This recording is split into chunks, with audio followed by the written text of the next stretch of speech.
Sa mga tol, another episode na naman ng Pinshin Tattoo. Nga pala mga tol, hanggang ngayon marami pa rin nagtatanong kung ba't gusto magpatattoo ng mga tao eh. Tara, sagutin natin yung mga yan tol. Isa sa mga dahilan kung ba't gusto magpatattoo ng mga tao, kadalasan personal eh. Pinakakaraniwang rason kung ba't gusto talaga nila. Madalas para pagpapayag ng sarili nila eh.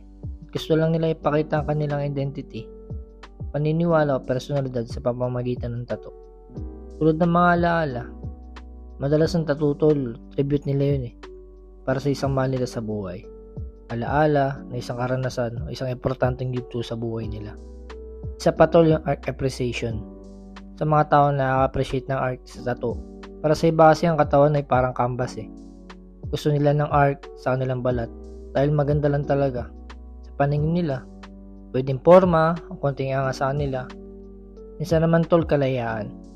May mga nagpapalagay ng tattoo bilang simbolo ng pagiging malaya nila o bilang paglabag sa mga expectation ng lipunan o pamilya.